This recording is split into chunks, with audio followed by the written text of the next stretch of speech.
내 몸을 지키는 건강한 실천 TV홈닥터 더 나은 클리닉. 오늘은요, 무릎 연골을 찾아오는 무시무시한 병입니다. 선생님 모시고 이야기 나눠보도록 할게요. 선생님 나와주세요.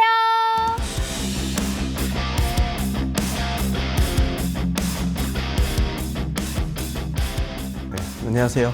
선생님 안녕하세요. 네. 우리 시청자분들 위해서 인사 부탁드릴게요. 안녕하세요. 황재현입니다. 정형외과 의사입니다. 황재현 선생님과 네. 또 오늘 함께 해보도록 하겠습니다. 네네. 자, 이렇게 다양한 이유로 방문하게 되는 이 정형외과잖아요. 네. 오늘은 무릎 관절에 생길 수 있는 질환이라고 들었는데 네네. 어떤 걸까요? 오늘 알아볼 질환은요. 여기 이제 모형을 갖고 왔는데요. 그래서 여기 보이시는 게 여기 우리가 허벅지뼈라고 오. 보이는 대퇴골이고 네. 여기 아래 보이는 게 이제 여기 뭐예요? 정강이뼈라고 이게 불리는 뭐예요? 이제 저한테 물어보시거든요. 네, 경골이죠. 네. 이 사이에는 요 하늘색 보이시죠? 네. 여기 우리가 연골판이라고 그러는데 요거에 대해서 좀 알아보도록 하겠습니다. 아, 이렇게 보여주셨는데 어떤 네네. 부분이 오늘 문제일까요? 여기 보시는 것처럼 우리 여기가 이제 이렇게 움직이는 부위가 무릎 관절인데요. 네. 요 사이에 보이는 요 하늘색으로 보이는 반월상 연골판이라는 구조물에 대해서 이제 알아보도록 하겠습니다. 네. 반월상. 네. 뭔가 연골이랑 안 어울리는 이름 같은데 왜 반월상이죠?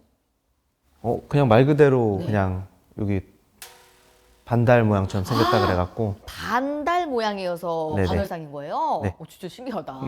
주로 어떤 역할을 하는 곳인가요? 주로 하는 역할은 여기 이제 보이는 것처럼 이렇게 말 그대로 여기 안에서 이제 완충제 역할, 이제 그런 역할을 하기도 하고 윤활유 역할을 하기도 하고 또 이렇게 무릎이 요 관절 안에서 잘 움직일 수 있게 안정성을 강화시키는 그런 역할을 하기도 합니다. 아, 뭔가 쿠션 역할이 돼주는 거겠네요. 네. 이렇게 연골판이라고 하는 것이 물렁뼈다 이렇게 얘기하시는 것도 있는데 그렇죠. 그렇게 이해하면 될까요? 뭐 틀린 말은 아닌 것 같습니다. 어쨌든 물이 72%고 그 외에 나머지가 28%인데 이제 28%는 대부분 콜라겐으로 이제 구성이 되어 있고 그 콜라겐의 구성은 세 가지로 되어 있는데요. 원주 섬유라는 애가 있고 원주섬유? 방사형 섬유, 그다음에 이제 관통 섬유 이렇게 세 가지로 이렇게 나눠져 있는데요. 물 72%, 콜라겐 28% 이렇게 알고 계시면 될 것 같습니다. 굉장히 수분이 차 있는 그런 느낌이 네. 들긴 하는데 네네. 이렇게 연골판에 생기는 문제 어떤 이유로 병원을 찾아오시는 분들이 많으실까요? 보통 이유는 두 가지입니다. 딱 그래서 외상성이거나 아니면은 이제 퇴행성으로 오시는데요. 이제 외상성인 경우는 보통 이제 과도한 운동이나 과격하게 운동을 하면서 무릎을 구부린다든지 아니면은 뒤틀린다든지 아니면은 어디 가격당한다든지 네. 뭐 이러면서 이제 외상성으로 연골판 파열이 생길 수도 있고 이제 두 번째 이유인 퇴행성 연골판 파열은 이제 나이가 들면서 수분이 점점 줄게 되고 그렇게 되고 이제 콜라겐의 성분이 바뀌면서 연골판이 이제 얇아지고 그렇게 되면서 찢어지고 마치 우리 옷 오래 입으면은 얇아지고 해지는 것처럼 그렇게 이해하시면 될 것 같습니다. 그렇다면 이 반월상 연골 파열은 무릎 연골이 방금 얘기해 주신 것처럼 찢어졌다는 뜻일까요? 연골판이 찢어진 것을 의미하고 물론 찢어지는 형태는 여러 가지가 있습니다. 그래서 그 중에서 이제 대표적으로 퇴행성 반월상 연골판 파열에서는 보통 이렇게 옆으로 찢어지는 수평 파열이 제일 많게 되는데요. 그래서 이 지금 사진에 여기 보여주신 사진 첫 번째 보이는 건가요? 것처럼 옆으로 이렇게 포 뜨듯이 이렇게 옆으로 찢어지는 게 이제 수평 파열인데요. 네. 두 번째로 사진에 보이는 거는 양동이 손잡이형 파열이라고 해갖고 이게 이렇게 찢어져 갖고 네. 안쪽에 있던 애들이 바깥 이제 이쪽에 모여 있던 애들이 완전히 안쪽으로 이렇게 말려 들어온 모습이 보이시죠? 그래서 네. 이런 경우에는 이제 관절 어딘가에 걸리거나 그러면은 이제 무릎을 구부리거나 피는데 이제 제한이 발생할 수도 있습니다. 통증이 혹시 유발되는 건가요? 그죠. 통증이 유발돼서 뭐 무릎을 한 90도 이상 못 구부린다든지 이런 증상으로 이제 내원하시기도 합니다. 네. 아니, 이렇게 연골판이 파열되면 걷거나 움직이는 것도 제한적일 것 네, 같아요. 맞습니다. 그래서 방금 말씀드린 대로 양동이 손잡이형 파열 같은 경우는 이제 무릎을 구부렸다 폈다 하는데 제한이 발생하는 경우가 있어갖고 상당히 극심한 통증으로 이제 병원에 방문하게 되고 그 외에도 이제 연골판 파열이 있으면은 이제 염증 반응 같은 것들이 같이 일어나기 때문에 무릎을 이제 과도하게 구부린다든지 아니면 쭈그려 앉는다든지 양반다리 한다든지 이런 거 할 때 이제 잘 못한다 이런 거 하기가 힘들다 이런 증상으로 내원하시기도 하고 계단 같은 거 오르락 내리락 할 때도 극심한 통증이 있어서 이제 내원하시기도 합니다. 계단을 걷는 것조차 힘드신 분들도 네, 있으시네요. 이렇게 통증 외에 눈에 띄는 증상이 또 다른 게 있을까요? 근데 이제 병원에 와서 저희가 이제 문진했을 때는 이제 파열 부위 주변으로 해갖고 관절선에 압통이 있고 그리고 무릎이 붓는 증상 이런 것들이 있을 수 있고 연골판 파열이 오래된 경우에는 근 위축이 오는 경우도 있고 그리고 통증으로 인해서 이제 다리에 힘이 풀린다든지 이런 증상이 또 발생하는 경우도 있습니다. 네네. 그렇다면 이 질환으로 정형외과를 찾는 분들이 좀 생각보다 많을까요?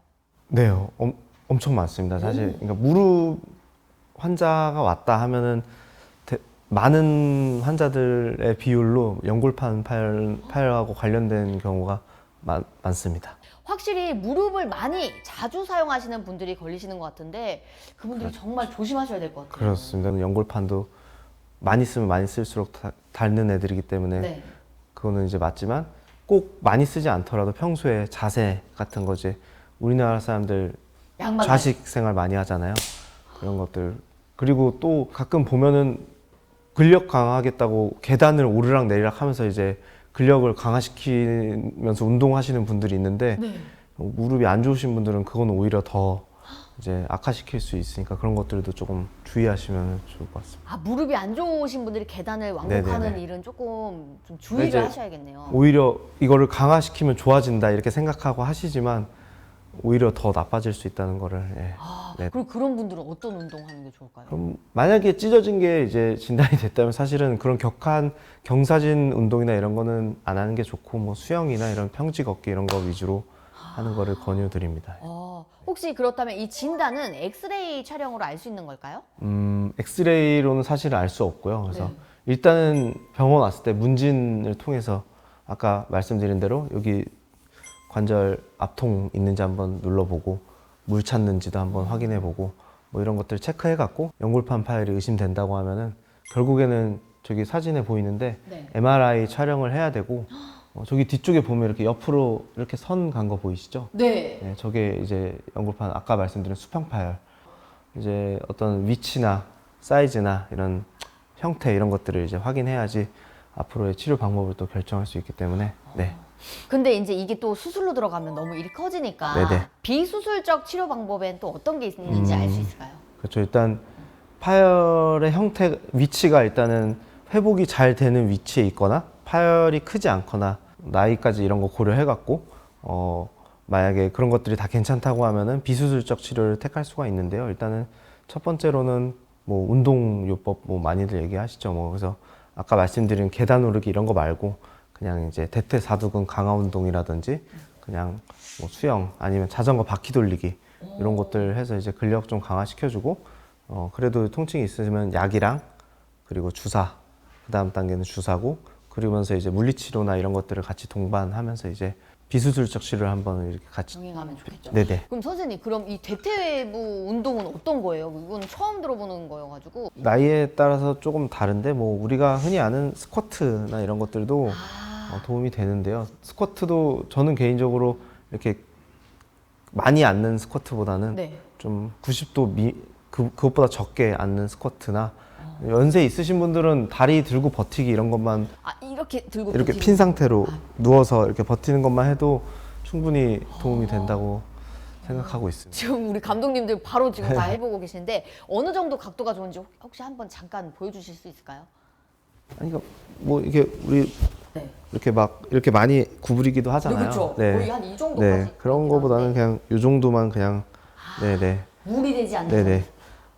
그래서 사실 잠깐 이렇게 일어나서 리프레시하는 것도 나쁘지 않잖아요. 네. 네. 이렇게 수술이 필요한 경우는 상태가 좀 심각하다는 것 같은데. 꼭 초반에 말씀드린 양동이 그 손잡이형 파열 같은 경우에는 이제 반드시 수술적 치료를 꼭 해줘야 되고요. 뭐 수술적 치료를 그래도 하면 좋은 경우는 보통 나이가 좀 젊은 경우 그리고 파열의 형태가 어느 정도 위치가 이제 힐링이 잘 되는 위치에 있는 경우 뭐 그런 것들 그리고 또 우리가 이따 말씀드릴 봉합술 할 때 가장 좋은 조건 같은 경우에는 이제 십자인대 뭐 이런 것들이 파열됐을 때 같이 수술할 경우에는 오히려 연골판 봉합술에 더 유리하다 이런 것들이 있어갖고 그런 경우에는 이제 수술적 치료를 하는 것이 좋다고 나와 있습니다.